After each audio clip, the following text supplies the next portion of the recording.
Welcome to In the Spotlight. I'm Eric Townell. My guest today is Betsy Harris. She's the Executive Director of Livingston Arts in Mount Morris, New York. Welcome, Betsy. Thanks so much for coming in. Hi, Eric. Thank you so much for having me. Yeah, it's just great. So tell me where you're located now. Yeah, so Livingston Arts Center is in Mount Morris, New York, like you said. We are actually on the county campus on the hill. Oh. It can be a little bit tough to find, but once you get there, it's absolutely beautiful. We're right next to Letchworth State Park. Oh. So our address is 4 Murray Hill Drive, and we have a nice big gallery space, and our offices are located there as well. Oh, you're on Murray Hill. Yes. That's very picturesque. It is. It's beautiful, and it has a really interesting history, too.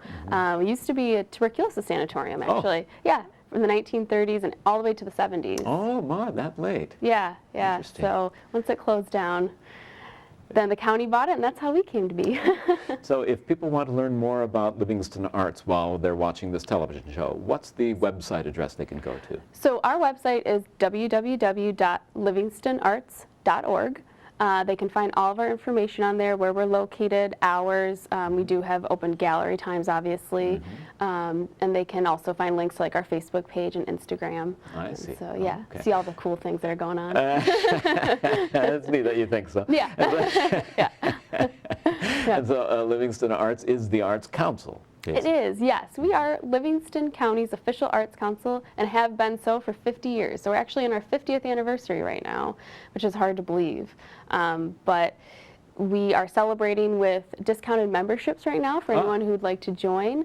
And you know, we have a really exciting year coming up, a lot of great exhibitions. Of course, our grantees are doing great things this year. And we're hoping to introduce some more programming, you know, in terms of workshops, classes, and kids programs as well. We're going to talk about all of that, but let's start with the membership first, so Sure. people can join the Arts Council? Absolutely, yes. Membership is a big, very important part of our organization. It's what keeps us going. And our members do so much more than just donate once a year. They help support our artists. So we always invite our members, obviously, to our opening receptions where artwork is for sale. Our members come and they talk with artists. They buy their works. They help us. They volunteer at our events. They volunteer during our workshops and classes.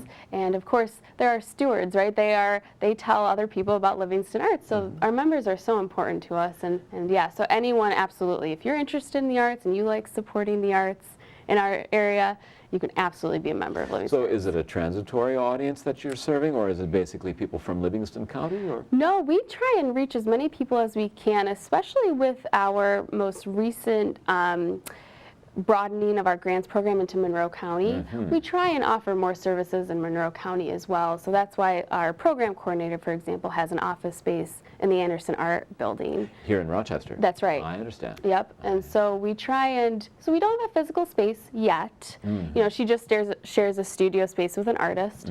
But she's always there to help with grants. I see.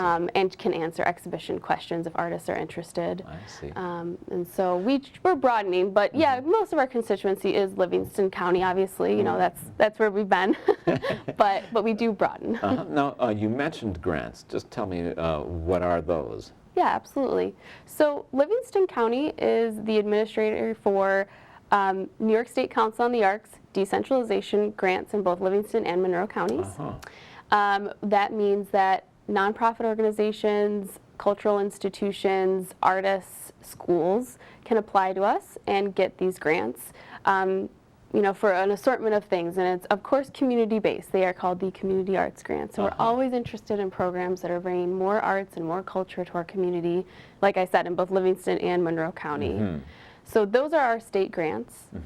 We also offer the Dick Smith Young Artist Grant, which is for Livingston County youth. Dick Smith Young Artist Grant. That's right, yes. And students from Livingston County can apply for an extracurricular arts program of their choosing. We also have the Staff Sergeant Morrow Arts Scholarship, again, for Livingston County seniors in high school. And so if they are planning on going on to college and they're going to study the arts in their major or minor, they can get a grant. And we just received a great donation from Coast Professional in Geneseo for that scholarship, which now will allow us to provide it for 12 years. That is phenomenal. Yeah, so we are so excited and so grateful to them So for that. that is for a high school senior planning to major in Yeah, the arts. that's right, yes. So we're always, of course, our next generation, right, fostering that. Always our goal. And is it the fine arts, or is it the performing arts? Is it theater? Is it dance? Anything that they would like. We, and us as an arts council, we support all the arts. And that goes to the fine arts, 2D, for the performing arts, and then also the graphic arts as well. Graphic arts. So yeah, we run the gamut. So you mentioned gallery space and exhibitions. Say more about that. So we are very lucky. The county is a great supporter of ours, and they have donated this space to us. Like I said, we are part of the county campus in Mount Morris. We have 3 gallery spaces.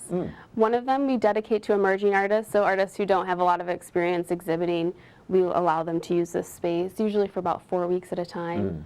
We have our historic art gallery that houses our 1930s art collection. And then our 3rd gallery is called Apartment 1, and that is for established regional artists. So those artists that have a little bit more experience under their belt, they can apply, and it's a juried process. I see. So the 1930s collection is fixed, Yes. basically. It's been your heritage. Yes, it is. Yes, absolutely. So the paintings were originally part of the campus when it was the tuberculosis sanatorium. In the 1970s, when it closed down, they were all taken off the walls and just placed in a room. Once they were refound, and the council had been founded at all about the same time, it was really fortuitous. The county asked, would we be the stewards of this collection? So we have been ever since. Fantastic. And it's a really fascinating collection, second largest in the world of this WPA 1930s artwork. Oh, the Works Project Association That's from right. the 30s. Exactly. Yep, federal art project under Franklin Roosevelt. Isn't that something? And it's really very interesting. You don't see many collections like it. You really don't. The Smithsonian obviously has a huge collection, right? As they do with everything else. But we have our own. We're at about 220 pieces right now. Unbelievable. And at one time, it's anywhere between 16 and 20 are hanging in what we call the New Deal Gallery. I see, the New Deal Gallery. New Deal Gallery, yep. Excellent, Yeah. excellent. And now, is it photography, or is it oil, or what's the medium? all of them are paintings. The majority of them are oil on canvas. I see. Some of them are acrylic on canvas, some are watercolor, and we do have a few prints, actually, which are very interesting. Yeah, but majority, yes, oil on canvas. And so these would have been intended originally as decoration for the hall of the tuberculosis sanatorium. You're exactly right, yes. And that's how many of these works came to be. You know, the idea was art by the people for the people. And so once they were given to the departments, they were put into public works buildings.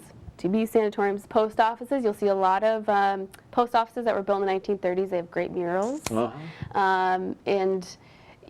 that's how they came to be for us. And actually, all the TB sanatoriums in New York State had some FAP art. Yeah. That's something. So. I wonder if the rest of them have attempted to collect it as you have. I don't know, to be honest. Unfortunately, at the time, if they were sent back to the federal government, a lot of them were destroyed. They didn't know what to do with 17,000 works of art. So unfortunately, but not that I've heard of, no. And the General Service Administration, which evolved from the WPA, that takes care of it now, they do keep up with us once in a while and say, you know, how's your collection? Oh, really? Yeah.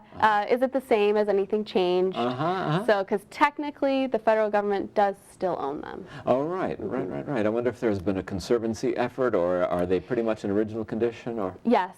So we have our own personal conservancy effort. Oh, I didn't know that. Yeah, so people can donate money to us. We put it in a restricted fund, and then we will attempt, most of them, the first step is to frame. We have quite a few that are out of a frame. I see. So we attempt to frame them, and then the next step is cleaning. And some of them do need patches, or some paint has flaked off. And so that's the third step. But of course, as you get up to the steps, it's more expensive. Right. So now, people are downsizing these days and moving into the neighborhood of the arts. Are they giving you artworks as well? Are they donating to you? Yeah, so actually we have a great mural that was from Rochester School that had closed down. That's from the Works Progress Administration. They donated that to us. We have a few people who come to the Art Center and say, what do you think this is? I think this is from the 1930s, and so far none of them have been. But we are we estimate we're missing approximately 80 paintings from the original collection. We can't know that for sure, but that's what we think. And most likely because when the TB sanatorium closed down, the administration there, they were encouraged to take paintings with them. So, somewhere in someone's property, home, there's someone's home has a great, Works Progress Administration piece of work. Hopefully they'll surface again one day. Maybe, yeah. And if somebody wanted to donate to that fund that supports the Conservancy, can they do that? Absolutely. So it's called the Adopt a Painting program. Adopt a Painting. All the information is on our website, and you can just donate to that. We also offer, if you'd like to be a member, you can tack on whatever amount you would like to your membership that goes directly to Adopt a Painting as well. Oh, that's brilliant thing. Yeah. So now, in the gallery that has the more acknowledged artists, is that a traveling or a rotating exhibit? Actually, the one with the regional artists, that for us is a fixed exhibit. Mostly we ask our artists to apply in January of the year, and then it's juried, and they are requested if they would like a 6-week show. And so some of them, the gentleman we have now, his show is closing tomorrow, but his name is Jerry Alonzo. He's a woodworker as well as a county court judge. It's a very interesting dichotomy. It's a wonderful exhibit, and he, for example, will probably move it on to another So it may travel. Exactly, yep. But from our standpoint, just a fixed exhibit, most of them are. So it's a juried show. Exactly, yes. And members can apply. Yeah, absolutely, yeah. I see. Anyone can apply who'd like to. It's a fairly easy process, doesn't cost you anything. It's just a short application and some images, and then we usually have a 3 or 4 artist jury panel. And then they choose, and we have 3 slots a year. Oh, so 3 slots a year. Yes, June to July, July to August, and then this year it'll be September to October. That's a good opportunity. Yeah, absolutely, and we've had great response from our community. You know, the receptions are a lot of fun. We have a winery that comes and do a little tasting, have some food, you know, look at the art. Yeah, and like I said, especially this time of year on campus where we are, it's just so beautiful, and so you can take the time, walk a little twilight path. You know, it's a really fun event, and but we are open during the week as well and on weekends, so people can come and check it out. So the gallery has regular hours. We do, yes. We're open Tuesdays through Fridays, 11 to 4, and then Saturdays, 11 to 3. I see. And so our apartment 1 will be closed from, let's see, it'll be the 25th and 26th because we're switching over exhibits. I see. And then we'll have an opening on the 27th, Thursday the 27th from 5 to 7. And we have a painter who's up right now. Oh, okay. So that's this year's programming. Yes. Is that pretty typical then for this show that runs a couple of years that people can watch for programs like that? Yeah, right. Yep, exactly. And you can always see on our website, we'll keep it updated about when apartment 1 will be switching over. New deal, like I said, it usually stays. We'll curate a show, and usually we'll stay like that for a majority of the year. Apartment 1 will switch over about 3 times a year, and our emerging artist gallery will also switch over about 3 times a year. I see. Now, are there classes and things offered at the Art Center? Yes, we do. We have classes. Right now we are offering yoga, which is, we have a lovely teacher. She's very experienced on Tuesdays and Thursdays. And we also offer a mental health class. Okay. And so our instructor, it's 12 to 1:30 every first Thursday of the month. You can come, and there's some meditation involved, some journaling. So it's a creative mental health class, and it's really great. I've taken it. Pretty typical for your annual offerings then? It changes all the time, yes. So depending on instructors that come to us and they say, I'm a ceramic artist, could I teach a ceramic class? Absolutely. And so we try and do it. If they come to us in summer, then we will try and offer in fall, so we get a lot of marketing in, so people will know about it. And so is there studio space on your premise there? Yes. We have an open ceramic space, actually one of our basements. Ceramics? Yes. People can come. They can $5 an hour to use the space, $1 per pound of clay, and there's everything that you'll need. It has glazes, it has wheels, the clay, all the tools that you might need, and then we also take care of firing it for you. Really? Yeah. And if you want to take lessons in that? We have a lot of instructors who are more than happy to do one-on-one with people. Yeah, and so it's a really neat space. Then you can go down. You can anytime that we are open during the gallery hours. People can come and use the ceramic studio. It doesn't get a lot of traffic? Yeah, so every week we have approximately 5 people who are working down there during the week. My. Every week, though. And then, you know, that might go up and down depending on people who have the time. What's that space called? That is called Arts Underground. Arts Underground. Yeah. It's literally underground. That's neat. Yeah, so it's a really great space, very creative. And then, like I said, we have some open rooms in our upstairs as well that people can come. We've had writers who have come and just use them for a couple of hours. Oh, and I see. It's a nice quiet area, and you can close the door and just do your work. Creative space. Exactly. Yeah. That's important for artists who are supporting a career. Absolutely. Yeah, you're going to need that time to yourself, that space. And then the nice thing as well, though, is we have other artists that are just working at the same time. Oh, So if you wanted to chat, they might not be in the same art form that you are in, but you can still talk with them and get ideas. And then, of course, us as staff. Melissa is our program coordinator. She's a ceramicist. David, who is our outreach manager, he is a graphic designer. So, a lot of good people you can chat with while you're there. And do you have an artistic background yourself? I don't. I'm an art historian. Art historian? Yes. That's right. So that's where I come into the, the mix. That's important. Yeah. It's the collection holds a dear place for me. So and I really try and do as much research as I can about it. Always finding out more. The collection itself, our artists, from the 1930s, just finding out who they are. Now, are they New York artists primarily, or were they national artists? Primarily, they are from New York. Yeah. And most of them either were from the New York City area or the Woodstock area. Woodstock. Yeah. Catskills. Yep, exactly. And so most of them have tags on the back that tell us all the information. And so that's what they're telling us. It could mean just that those areas, New York City and Woodstock, was just where they dropped the paintings off. I see. But that must have meant that the artists were at least from somewhere close to there. So, yeah. So with all these members, how do we all find out about what's going on? Oh, well, we do a bi-weekly email blast. Oh. So you find out, if you're a member, you'll find out first about things that are going on. Okay.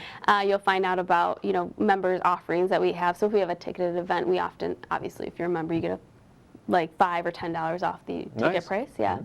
And then, and also you will be part of our mailing list. So we often will do, for our Apartment 1 exhibits, for example, that are going on, we send postcards out, so you'll be on the mailing list for that as a member. Find out about that. Great. And is there an online events calendar or anything? Yep, absolutely. Our website has online events calendar. We have a blog that also... A blog? Yes. Yep. It's right there on the front page. Tells you all the things that are going on or that have been going on. And then, like I said, our social media, of course, is very active as well. Whose isn't these days? Oh, that's wonderful. And so I imagine if you're coming to the area or in the area and want to find out what concerts are, your members' concerts are listed there, for instance, or events are listed there? Yes, absolutely. So our events are listed. Our grantees who have gotten grants through us, they're listed on the events calendar. And then we also share events. We have several councils around us who do similar work as we do. I see.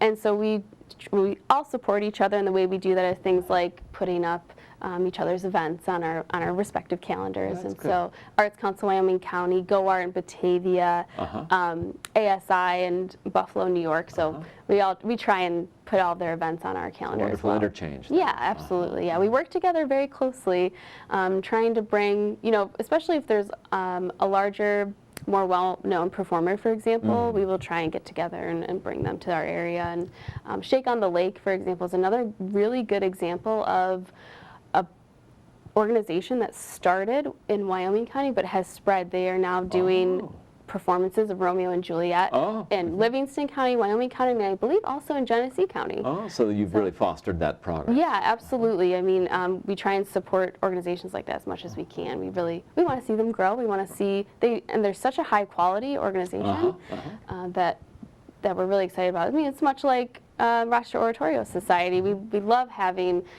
performances like that. We know you're a Monroe County organization primarily, but bringing you down to Livingston County, it's really important. We want as many people as we can to be to see that. Well, thank you for that. Yeah, of course. Yeah, absolutely. It's important to us. So if I have a specific need, for instance, I have a decoration project or a landscaping project that I want a piece of art for, can I find an artist through the Arts Council? Yes, absolutely. So we do have an artist registry list on our website, but sometimes the quicker way is, because often we'll have artists that don't necessarily want to be listed on our website. I see.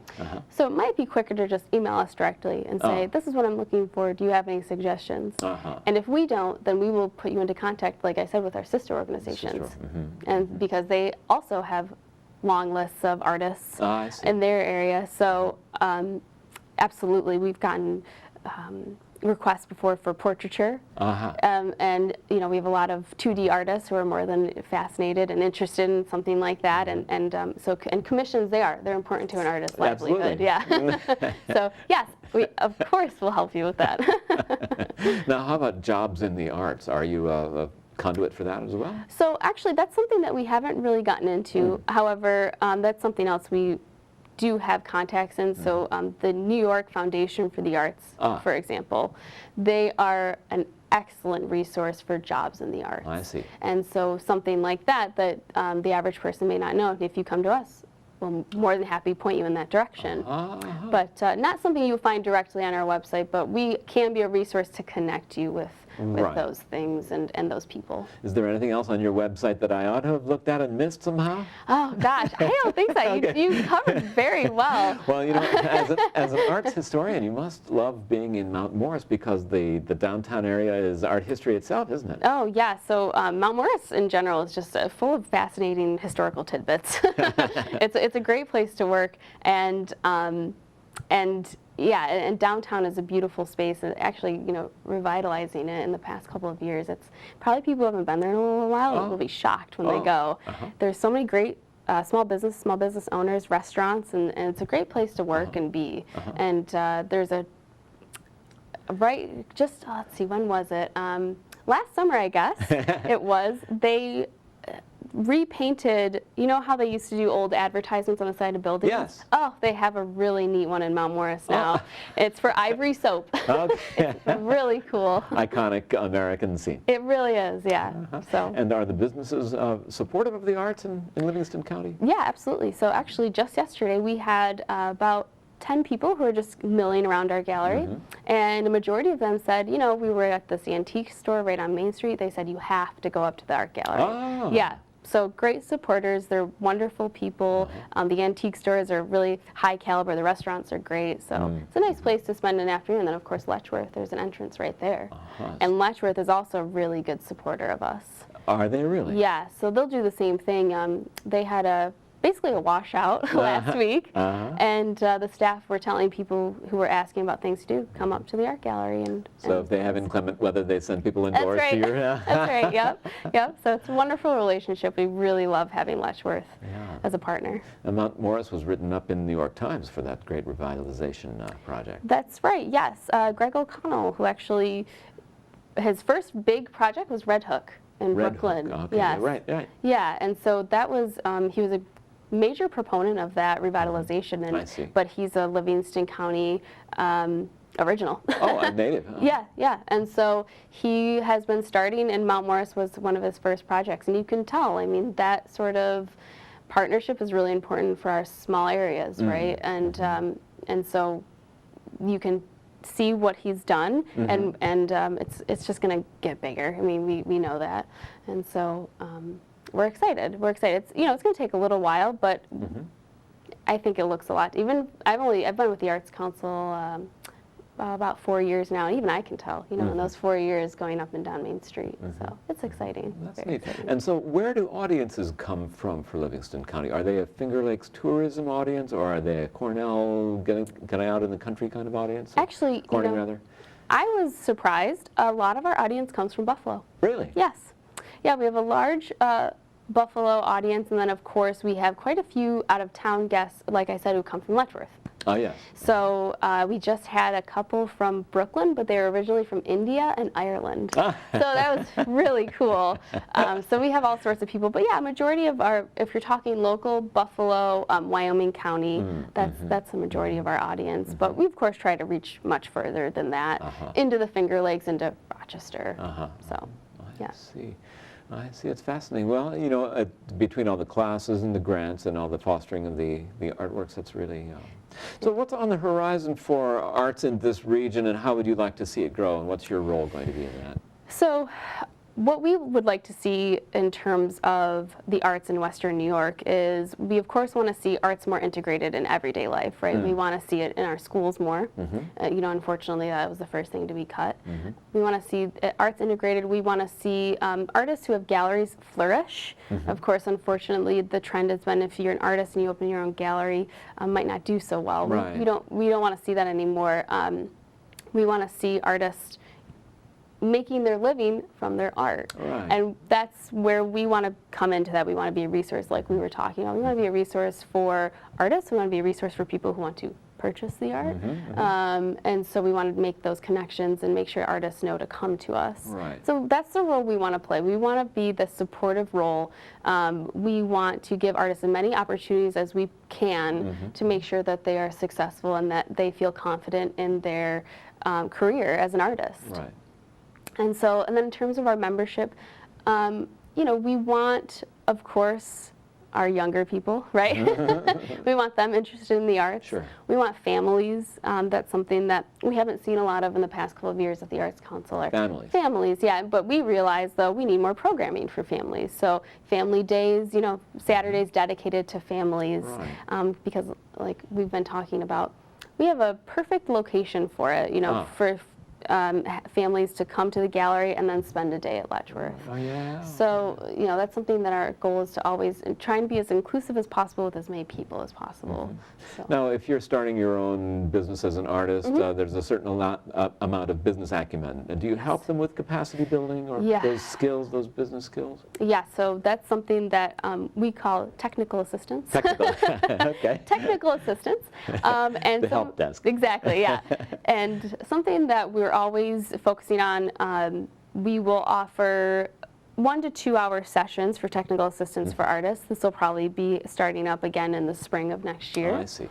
And we'll focus on marketing properly. We'll focus on the importance of having a business plan. Even as an artist, you should really think of yourself as, even if you are just an artist, you don't even have a proper storefront, you should still think of it as a business. And how do you organize it in such a manner that you'll become successful? So those are the 2 really important ones. And then a third one that we will do, actually I think Melissa, our program coordinator, will teach, is going to be resume building. Resume building. Because as we were talking, you know, even for apartment 1, something that our jury is always looking for, what does their resume look like? What other exhibitions have they done? What pieces have sold to whom? What galleries are they associated with? So that's important, and to offer that in a really organized manner so the jury that you're sending it to can say, oh wow, okay. So those are valuable services you offer year-round. Right, exactly. And those are found on your website, which is? Yes. www.livingstonarts.org. And if you're an artist, there's a list you can sign up for. You'll get all of the opportunities that are sent to us, and we send them out in an email every time we get 4 or 5. So that can be about twice a month. So yeah, we try to support artists as much as we can, and of course, just emailing us too. You know, if you're just an artist, just email us. You know, we're open. And people can always join, of course. Oh, absolutely, yes. That's Become a member, support the arts in our region, and you know, we'll say thanks in advance. Well, Betsy, you're a great proponent for the arts in Livingston County. Thank you so much for coming in. Thank you, Eric. Thank you. This has been In the Spotlight. My guest has been Betsy Harris. She's the Executive Director of Livingston Arts in Mount Morris, New York. Thank you so much. Thanks, Eric.